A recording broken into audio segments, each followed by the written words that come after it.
none other than Mr. Ravish Verma. जोरदार तालियां और म्यूजिक के साथ please come on the stage Mr. Ravish Verma.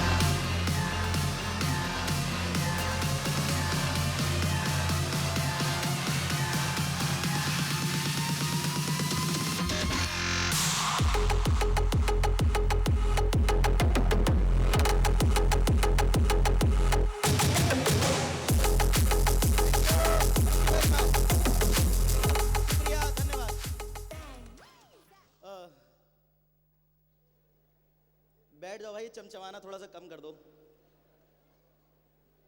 एक तो थोड़ा स्टेडियम की अगर लाइट जल जाए तो पब्लिक नजर आ जाएगी। अब तो ऐसा लग रहा है जैसे कोई है ही नहीं यहाँ पे। धन्यवाद सभी लोगों को, मेरा नमस्कार। आज पता नहीं क्यों घबराहट से हो रही है, तो एक बार तालियां वाली एक बार और बजा दो, थोड़ा सा हौसला आ जाएगा। Thank you very much. अच्छा, सारी बातें शुरू करने से पहले मेरे दिमाग में एक बहुत अच्छी बात याद आई, तो मैं ज़रूर आपके साथ शेयर करना चाहूँगा। देखिए, तालियां बजाने का कार्यक्रम शुरू से हो रहा है। वो पीछे मोहतरमा आई तो वो भी ताली बजवा रही थी, अशफाक जी आए वो भी ताली बजवा रहे थे, फिर विजेंद्र जी आए उन्होंने भी काफ़ी प्रयास करा कि आप लोग ताली बजाएं।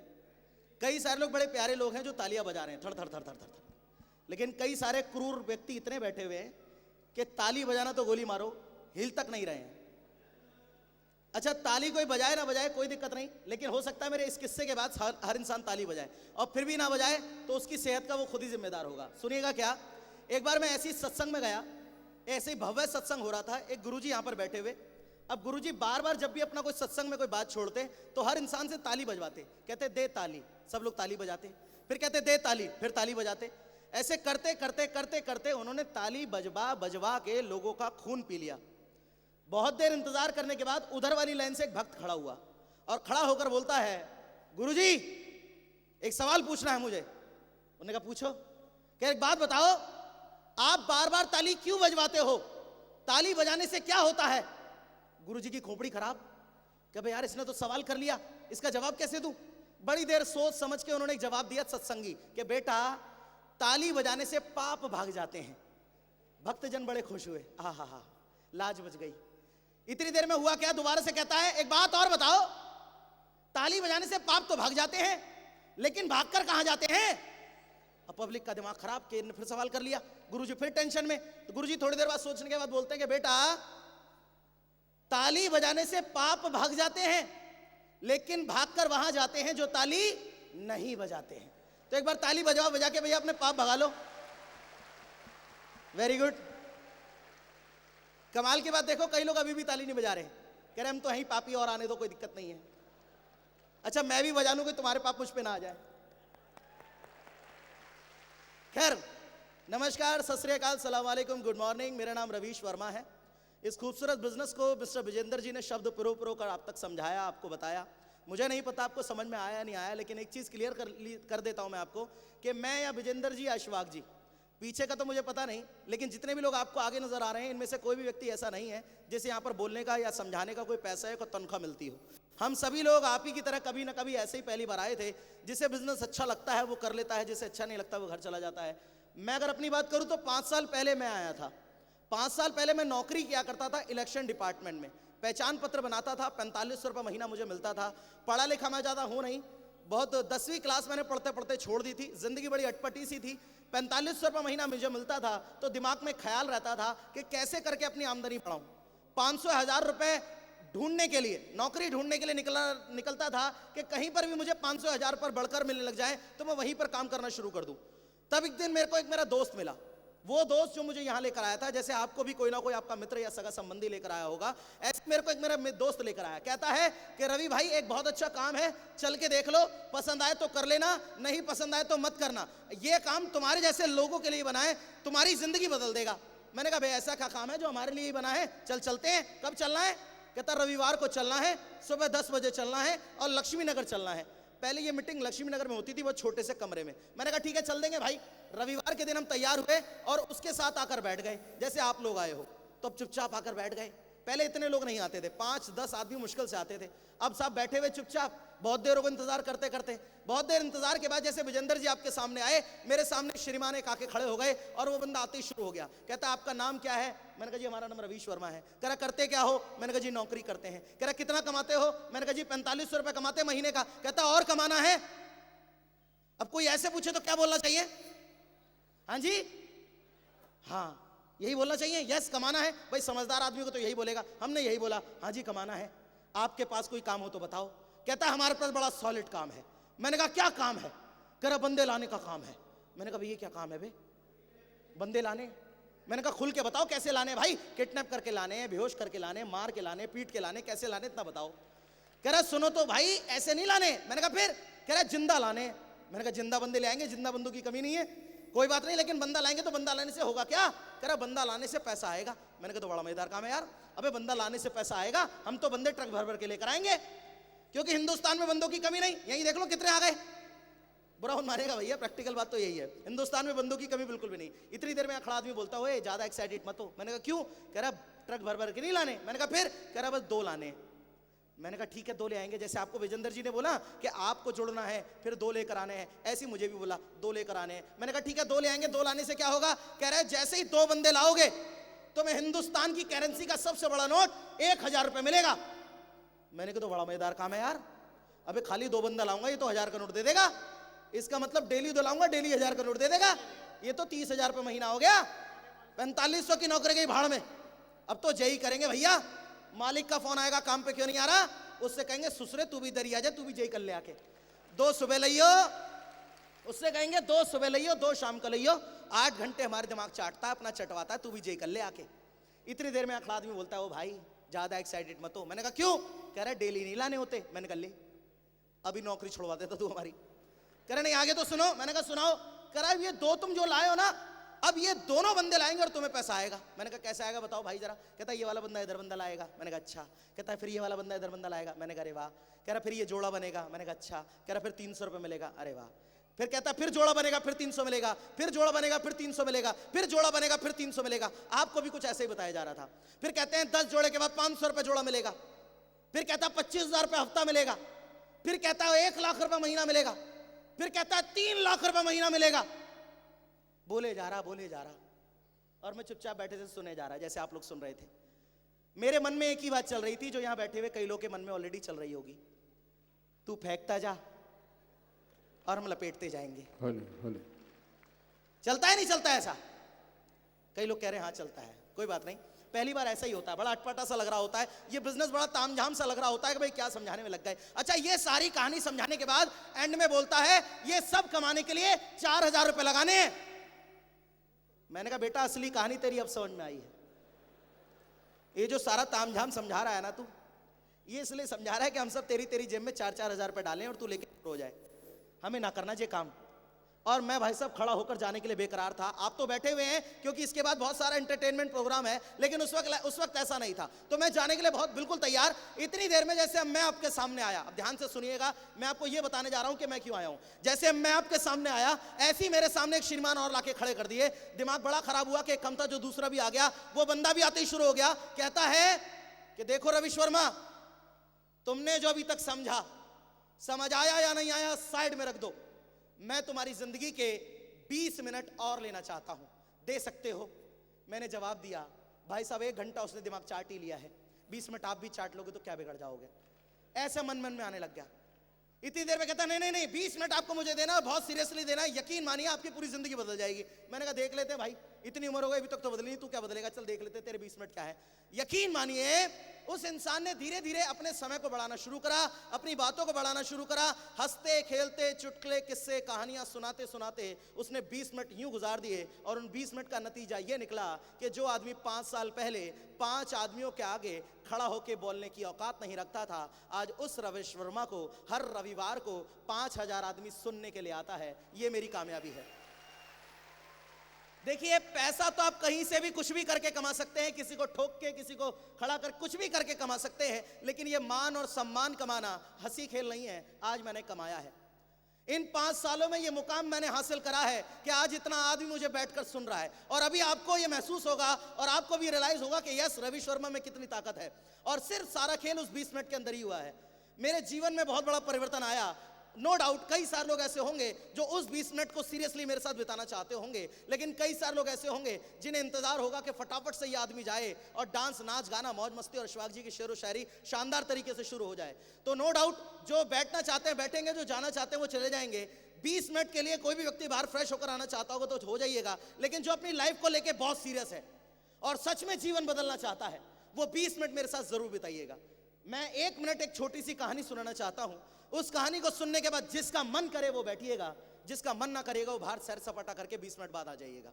वो 1 मिनट की छोटी सी कहानी कुछ इस तरीके से है कि जब मैं उस इंसान को 20 मिनट सुन रहा था, सुनने के बाद देखिए यहां बहुत सारे लोग बैठे हुए, लेकिन 5 साल पहले मेरे अगल में 8 या 10 लोग बैठे हुए थे। मैं खड़ा हुआ और मैं खड़ा होकर बोला कि सर यहां बहुत सारे लोग बैठे हुए हैं, अब कोई इस काम को करे या ना करे, मैं इस काम को जरूर करूंगा, क्योंकि किसी को पैसा चाहिए या नहीं चाहिए, मुझे बहुत सारा पैसा चाहिए। आज के बाद किसी की मां कार में घूमे या ना घूमे, लेकिन मेरी मां मेरी कार में जरूर घूमेगी। और ये बात मैं जानता हूं, यहां बैठा हर इंसान जानता है कि ये 4500 रुपये महीना कमाने वाला इंसान जो नाच गाना देखने आया है, ये 4500 रुपये महीना कमाने वाला इंसान अगर जीवन भर भी नौकरी करता रहता तो अपनी मां को कभी अपनी कार में नहीं बैठा पाता। यस और नो? इसलिए मुझे कार लेनी थी। मेरे अंदर 5 साल पहले यह घमंड था कि कोई कुछ भी समझाए, एक ही बात मुंह से निकलती थी, अबे हमें मत समझा, हम सब जानते हैं। अल्ले पल्ले कुछ नहीं था, लेकिन घमंड इतना था कि चौधरी की औलाद बन गए हो। 5 साल पहले यह घमंड था, लेकिन आज यह चीज समझ में आती है कि अगर उस वक्त भी मैं कह के चले जाता कि मैं सब कुछ जानता हूं, तो आज मैं वही बदतर जिंदगी जी रहा होता जो 5 साल मेरी पहले थी। अरे डॉक्टर मैं बन नहीं सकता, इंजीनियर नहीं बन सकता, पायलट नहीं बन सकता, क्रिकेटर नहीं बन सकता, एक्टर नहीं बन सकता, और आज कुछ बनने का मौका मिला है तो कैसे कह के चले जाऊं कि मैं सब कुछ जानता हूं। सर मेरा फॉर्म भर दीजिए। उसने कहा ठीक है, पक्का भर दें? मैंने कहा पक्का भर दीजिए, आपको भी ऐसा लगे तो कर दीजिएगा। उसने फॉर्म निकाला और भर दिया। नाम क्या है, पिता का नाम क्या है, सारी चीजें पूछने के बाद कहता है लो साइन करो। मैंने कहा लाओ, साइन कर दिए। साइन करने के बाद कहता है लाओ 4000 दो। अब कम से कम 4000 देंगे तभी बिजनेस शुरू होगा। मैंने कहा अभी तो है नहीं। कहता फिर कब करेगा? मैंने कहा मैं अगले महीने करूंगा तनख्वाह पे। कह रहा पागल, तनख्वाह तो आने से पहले ही खर्च होने के लिए तैयार बैठी रहती है। मैंने कहा हाँ कह तो आप सही रहे हो, लेकिन अभी तो पैसे हैं नहीं। कह रहा फिर कब करेगा?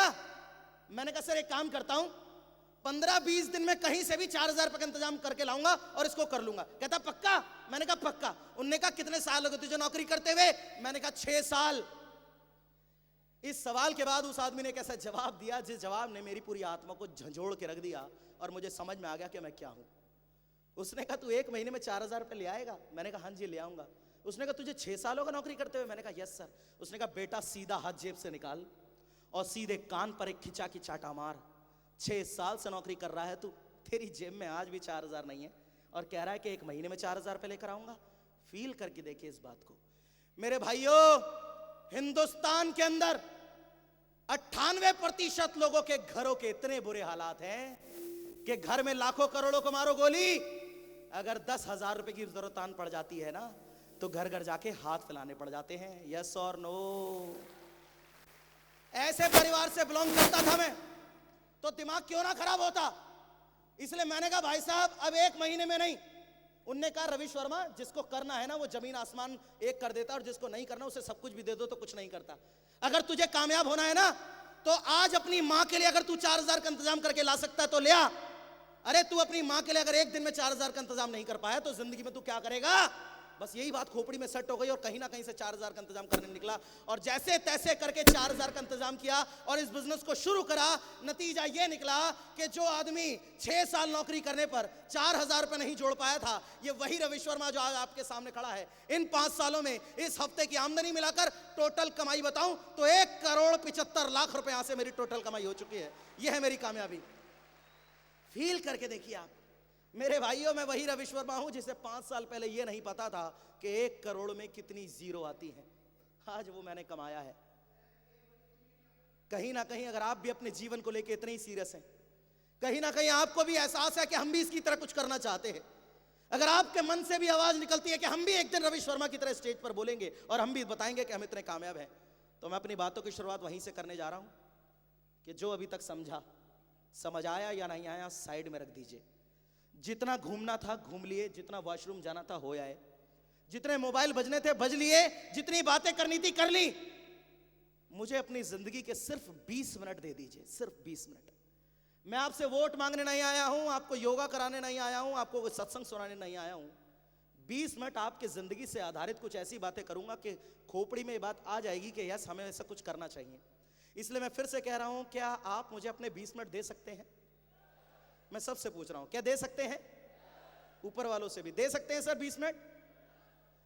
20 मिनट आगे बढ़ाने से पहले मैं फिर रिक्वेस्ट करना चाहता हूं, मोबाइल ऑन है तो बंद कर लीजिए, जिसको जाना है वो अभी चला जाए, अन्यथा 20 मिनट के दौरान कोई अब खड़ा होकर बाहर नहीं जाएगा। जो जहां इस स्थान पर बैठा है वो वहीं बैठा रहेगा। सिर्फ 20 मिनट की बात है। कैसा हो सकता है? एक बार फिर से बता दीजिए, हो सकता है?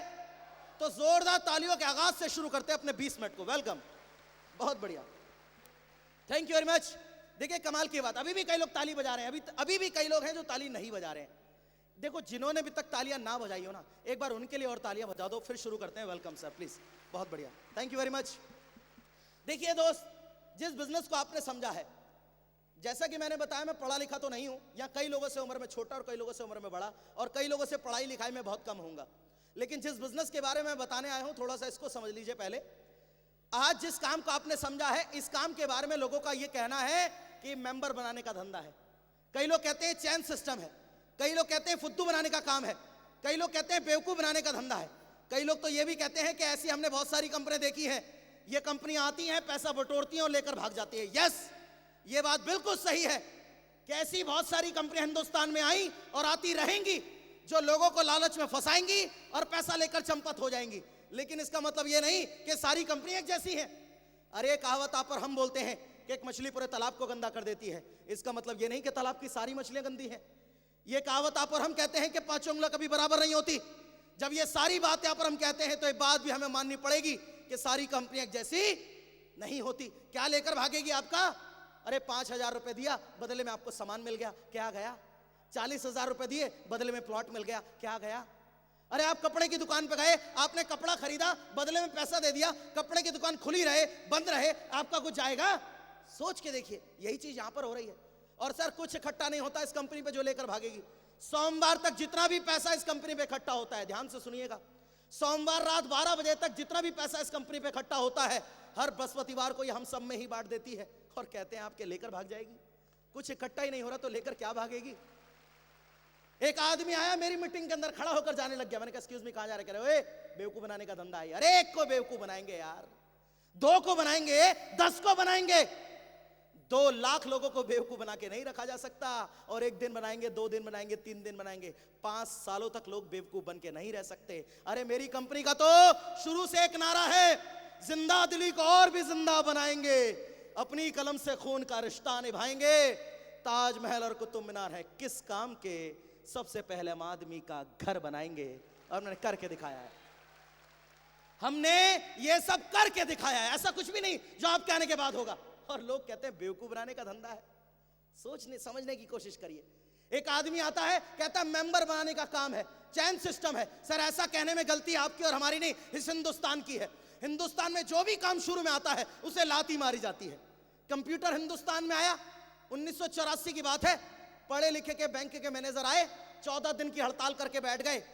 पूछा क्या हुआ? कहते हैं कंप्यूटर हिंदुस्तान में नहीं आएगा। पूछा कि क्यों नहीं आने दोगे भाई? तो जवाब दिया 100 लोगों का काम अकेला करेगा, बेरोजगारी फैलाएगा, इसलिए हम इसे हिंदुस्तान में नहीं आने देंगे। सोच के देखिए, उन पढ़े लिखे लोगों की बातें मान ली जाती और आज कंप्यूटर को हिंदुस्तान में आने से रोक दिया जाता तो बेरोजगारी उस वक्त फैली थी, या आज फैलेगी? आज बच्चा पहली पास करता है और कहता मम्मी पापा कंप्यूटर सिखा दो वरना बड़े होके नौकरी नहीं लगेगी। ये कंप्यूटर के हालात है। सोच के देखिए। एक आदमी, और सुनो, आपको लग रहा होगा ये बहुत पुरानी बात है, थोड़ा पहले आओ। इस बात को तो यहां बैठा हर इंसान मानेगा। क्या जितने भी लोग बैठे हैं, पुराने जमाने में हर इंसान के घर में तांबे और मिट्टी के बर्तन इस्तेमाल होते थे। सहमत है आप लोग इस बात से? हेलो। एक आदमी आया लक्ष्मी मित्तल, स्टील का निर्माण किया और कहा लो भैया ये स्टील के बर्तन लाए हो, इस्तेमाल करो। हम लोगों ने कहा अबे हल्के होते हैं, आंख पे रखेंगे गल जाएंगे, ले जाए इसे। कहता नहीं, आप लो तो सही। किसी ने नहीं लिए, उस बेचारे ने बर्तन फ्री में बांटे। ऐसे बटे कि तांबे और मिट्टी के बर्तन घरों से गायब, स्टील का बर्तन आज घर घर में नजर आता है। यस और नो? अरे ये भी बहुत पुरानी बात होती है तो और पहले आओ, गैस सिलेंडर हिंदुस्तान में आया, बवाल मच गया। गैस सिलेंडर को लेकर लोग ये कहते थे ये आग का गोला है, घर में रखोगे तो फट जाएगा। मियां बीवी में लड़ाई होती थी, हस्बैंड से वाइफ कहती थी या तो अब ये रहेगा या मैं रहूंगी। इतने बुरे हालात। गैस सिलेंडर का एक सेल्समैन आता था, हमें समझाता था सर ये सिलेंडर है, बहुत अच्छी चीज है, ले लीजिए। तो हम कहते थे हमें नहीं चाहिए, ले जाए से, बेकार की चीज है, आग का गोला है। वो लाख समझाता था, लेकिन हम हिंदुस्तानियों में घमंड इतना है तो मुंह से यही निकलता था हमें वो समझा, हम सब जानते हैं, ले जाए से। तो वो कहता था नहीं नहीं सर आप कुछ नहीं जानते, सुनिए यहाँ पर ये इसका गैस सिलेंडर का एक सिस्टम है, समझने की कोशिश करिए। हमने कहा बताइए जरा क्या सिस्टम है। सुनिए, ये सिलेंडर है और ये चूल्हा है और ये बीच में पाइप है। होता क्या है, गैस इस पाइप में से निकलती हुई यूं जाती है, यूं जाती है, यूं जाती है और यहां लगाती है। तो हम कहते थे अब एक बात बताइए जरा, जब गैस यहां से निकल के यूं जाके यूं जाके यूं जाके यहां लगा सकती है, तो यहां से यूं आके यूं आके यूं आके यहां पे भी तो आग लगा सकती है। मतलब हम साबित क्या करना चाहते हैं ये सब कह के? मुझे नहीं लगता कि इतने सालों में आज तक कभी गैस वापस आई हो। आपके किसी घर में आई हो तो बता दीजिए प्लीज। सोच के देखिए, एक आध आदमी का हाथ खड़ा हो ही जाता है। दुर्घटनाग्रस्त टाइप का होता है, इसको साइड में रखो, अभी वापस आते हैं। तो ये है हालात। अरे चलो यार ये तो बहुत पुरानी बात है, 10 साल पहले आ जाओ। एक आदमी आया चावड़ी बाजार के अंदर, थोड़ा बुजुर्ग टाइप का, दिल्ली के अंदर आके चावड़ी बाजार में खड़ा होकर होता है और कहता है मैं यहां रेलगाड़ी चलाऊंगा, मेरे रेलगाड़ी चलाने से दिल्ली में बेरोजगारी कम हो जाएगी। हम जैसा हिंदुस्तानी वहां से गुजरता और कहता बे ओ बेवकूफ, अबे यहां आदमी पैदल चल नहीं पाता, तू रेलगाड़ी चलाएगा। और आज शीधन साहब को देखो, मेट्रो का आविष्कार करके बैठे हैं और उसी चावड़ी बाजार में रेलगाड़ी चलती है। समझने की कोशिश करिए। हमें कहीं और से नहीं, सिर्फ अपने सोच से बदलने की जरूरत है। या पूरे हिंदुस्तान से लोग आकर बैठे हुए इस हॉल के अंदर। मेरी एक बात गांठ बांध लीजिएगा कि किसी नेता को वोट देने से या किसी नेता के साथ खड़े होकर चिल्लाने से कुछ नहीं होगा कि हम हिंदुस्तान बदलेंगे। हर आदमी सिर्फ अपने आप को बदलने की जिम्मेदारी ले ले, हिंदुस्तान तो खुद ब खुद बदल जाएगा। आज ये वो बिजनेस है जो हिंदुस्तान को बदलने में आगे निकल रहा है। आपको क्या लगता है हिंदुस्तान में भ्रष्टाचार की दिक्कत है? नहीं, बढ़ती हुई बेरोजगारी की दिक्कत है और उसको खत्म करती है पीएमएस। ये खत्म कर रही है उसको, और आपको हमारा सहयोग देना है। क्या आप तैयार हैं? दिल खोल के बोलिए, क्या आप तैयार हैं? आपको पता है जिस काम को आप मेंबर बनाने का धंधा, चैन सिस्टम, फुद्दू बनाने का काम बोलकर अभी चले जाएंगे, इसी काम को करने के लिए दुनिया की सबसे बड़ी यूनिवर्सिटी जिसका नाम हार्वर्ड यूनिवर्सिटी है, जो अमेरिका में है, उस यूनिवर्सिटी के अंदर इसी काम को सीखने के लिए 16 लाख की फीस जमा करनी पड़ती है, 3 साल की पढ़ाई करनी पड़ती है, तब जाके अंग्रेजों के बच्चों के बिजनेस समझ में आता है। जिसको आप अभी ये कह के चले जाएंगे कि हमें इस काम को करने की जरूरत नहीं है, हमारे पास इस काम को करने का टाइम नहीं है। इंडिया के अंदर एमबीए और बीकॉम ये 2 डिग्री आती है। इन दोनों डिग्रीज के अंदर 2-2 चैप्टर का सिलेबस आ चुका है इस नेटवर्क मार्केटिंग के ऊपर। शायद आपको जानकर यह हैरानी हो कि ये बिजनेस इंडिया और अमेरिका में नहीं बल्कि दुनिया भर के अंदर 126 देशों में चल रहा है। और हिंदुस्तान की सरकार को पिछले 5 सालों से सबसे ज्यादा टैक्स पेड करने वाला ये बिजनेस बन चुका है। सोच के देखिए, इतनी सारी खासियत है इस बिजनेस में। A to Z white income है इसके अंदर। एक आदमी ये भाषण मेरा सुन ही रहा था, सुनते सुनते बीच में मोबाइल बज रहा, उठाने में लग गया। ऐसी आप में से भी कई लोग कर रहे हैं। जो लोग कर रहे हैं वो सुनो उसको क्या जवाब मिला। फोन उठाते ही कहता है, बात करता है। मैंने कहा एक्सक्यूज मी, मैंने कहा था फोन ऑन नहीं करना, आप ऑन करके बात भी कर रहे हैं। खड़ा होकर कहता है ओए साले बंद कर समझाना। मैंने कहा क्या हो गया? कह रहा जो तू समझा रहा है ना ये आवारा लोग के काम है, खाली घूमते रहे छिचोरे टाइप के लोग, फालतू लोग जो चौराहे पे खड़े रहते हैं, बेकार के लोग, वो करते हैं काम। मैंने कहा अच्छा आप क्या करते हो? चौड़ा होकर बोलता है नौकरी करता हूं मैं। मैंने कहा शाबाश। कहता और सुन, 1 महीने की तनख्वाह मेरी 45,000, लेकिन 1 महीने में काम सिर्फ 26 दिन करता हूं। 4 दिन छुट्टी मिलती है रविवार के रविवार, 26 दिन का कमाता हूं 45,000। मैंने कहा श्रीमान आप 26 दिन काम करते हो और 45,000 कमाते हो? हमें देखिए, हम महीने में सिर्फ 4 ही दिन काम करते हैं रविवार के रविवार, और 3 से 4 लाख रुपए महीना कमाते हैं। बताए आपका काम बढ़िया, हमारा काम बढ़िया। ये है उस हालात नौकरी करने वाले के। अरे मेरे शर्मा जी, सुरेंद्र शर्मा जी इतने अच्छी बात बोलते हैं कि नौकरी करने वालों को तो ये इंजाम होता है, तड़पना उनकी जिंदगी में सुबह और शाम होता है। ये है नौकरी वालों की जिंदगी। और वो आदमी इतना घमंड दिखा रहा था। अरे छोड़ो, ये तो नौकरी करने वाले का था। एक बिजनेसमैन और बीच में जाने लग गया। मैंने कहा एक्सक्यूज मी आप कहां जा रहे हैं? कहता है यार मुझे नहीं समझना, मेरा अपना बिजनेस है। मैंने कहा अच्छा। मैं कह रहा ये सब बेकार के धंधे। कोई भी इंसान अगर ये जहन में बात डाल के बैठा हो कि ये काम बेकार है तो वो सुन लीजिए, इस काम को छोड़ के दुनिया का हर काम बेकार हो सकता है मेरे भाइयों, लेकिन ये काम बेकार नहीं है। मैं साबित कर सकता हूं, सुनिए। आप जिस जगह रहते हैं और जो आपका सगा भाई है या जो सबसे सगा दोस्त जिसके बारे में आपका मानना यह है कि इससे मेरी कभी नहीं बिगड़ेगी, तो एक काम करिएगा, आप एक मोबाइल की दुकान खोलिए, कोई भी दुकान, उदाहरण के तौर पर हम ले रहे हैं, मोबाइल की दुकान खोलिए और अपने ठीक बगल में अपने सगे भाई को मोबाइल की दुकान खुलवाइएगा और फिर सच बताइएगा 2 से 3 साल बाद सगा भाई सगे भाई की तरह रह जाएगा? हेलो, नहीं। बाहर की दुनिया में कंपटीशन इतना है कि आप नहीं चाहते कि जो दुकान आपका पड़ोसी भी वही दुकान खोले। आप जिस मोबाइल को 1000 रुपए का बेच रहे हो ना, वही आपका सगा भाई आपको ग्राहक को चुपके से बुला के 900 रुपए का देके भेज देगा। सोच के देखो, काटने में लगे हुए लोग एक दूसरे की। और इस बिजनेस में देखो, 2 जोड़ने दो, और गलती से दोनों दुश्मन में जुड़ गए ना, तो दुआ करनी पड़ेगी भगवान इन दोनों को पैसा कमा दे, क्योंकि जब तक वो दोनों पैसा नहीं कमाएंगे आप नहीं कमा सकते। सोच के देखो, बाहर की दुनिया में बिजनेस एक दूसरे को तोड़ रहा है और ये अकेला बिजनेस है जो एक दूसरे को जोड़ रहा है। और फिर भी लोग ये कहते हुए जाते हैं कि हमें नहीं करना, हमारे पास ऐसे काम करने का टाइम नहीं है। मेरे पीएमएस के लड़के लड़कियां लोगों को पकड़ पकड़ कर लाते हैं यहाँ पे। शुरुआत में लोगों को लगता है हमें जबरदस्ती ले जाया जा रहा है, कई लोग समझ जाते हैं, लेकिन कई लोग फिर भी कहते हैं अरे हमें नहीं करना, हमारे पास टाइम नहीं है। पूछो कर लो इस काम को, ये काम आपकी जिंदगी बदल देगा, तो जवाब देंगे हमें नहीं करना, हमारे पास टाइम नहीं है। और जब को 500 रुपए उधार दियो जरा, तो कहते अभी काम धंधा नहीं चल रहा है, ये है हालात। और कहते हैं हमारे पास टाइम नहीं है, हमें ऐसे काम करने की जरूरत नहीं है। दुनिया भर में ढोल पीटते फिर रहे हैं। रेस्टोरेंट में जाएंगे अपने परिवार के साथ खाना खाने के लिए, वेटर आएगा, excuse me sir please order करेंगे, एक कार्ड पकड़ाएगा, आप और हम उस कार्ड को पकड़ते हैं, देखा होगा आपने, जिसमें एक तरफ सामान लिखा होता है, एक तरफ रेट लिखा होता है। जानते हैं आप और हम उसे कैसे पढ़ते हैं? सामान की तरफ से नहीं पढ़ेंगे, रेट की तरफ से पढ़ेंगे। 50, 45, 40, 35, 30, 25, 20, 15 चाउमीन ऑर्डर। यह है जिंदगी। और दुनिया भर में ढोल पीटते फिर रहे हैं, मुझे कुछ करने की जरूरत नहीं है, मेरे पास कुछ करने का टाइम नहीं है। 5 दोस्त एक फैक्ट्री में नौकरी करते हैं, लंच टाइम होता है, खाना खाते हैं, कैंटीन पे जाते हैं और चाय वाले से कहते हैं अरे 5 चाय दियो। वो 5 को चाय देता है, 5 के 5 चाय पीते हैं, लेकिन धीरे धीरे, क्योंकि जिसकी पहले खत्म होगी पैसा उसे देना पड़ेगा। हालात इतने बुरे हैं और दुनिया भर में ढोल पीटते फिर रहे हैं, मुझे कुछ करने की जरूरत नहीं है। 20 साल बाद आपने सोचा क्या है अपने बारे में करने के लिए? एक आदमी कहता है अपने बच्चों को अमेरिका भेजूंगा, एक आदमी सपने में संजोते हुए मजाक करते हुए कहता है अपने बच्चों को ऑस्ट्रेलिया भेजूंगा। अरे हालात इतने बुरे हैं कि 90% लोग अपनी बीवियों को ताजमहल नहीं दिखा पाते और कहते हैं हमें कुछ करने की जरूरत नहीं है। सोच के देखिए, हालात इतने बुरे हैं। अरे जब हम पे जाते हैं, एक औरत रहती है घर पे, जो हमारी बीवी या हमारी माँ या हमारी बेटी या हमारी बहन कोई भी हो सकती है। जब हम घर पे जाते हैं, समझने की कोशिश करिएगा इस सवाल को, जब हम घर पे जाते हैं, कभी घर पे जाके कहती है अरे कल चलना वो 2 लाख रुपए वाला सोने का हार दिला लाना। आपके लिए हंसने की बात हो सकती है, अभी गहराई से सोचा क्यों नहीं कहती? क्योंकि वो जानती है कि हम उसे नहीं दिला सकते। वो मेरी भावनाओं से नहीं खेलती और मैं दुनिया भर में ढोल पीटता फिरता हूं, मुझे कुछ करने की जरूरत नहीं है, मेरे पास कुछ करने का टाइम नहीं है।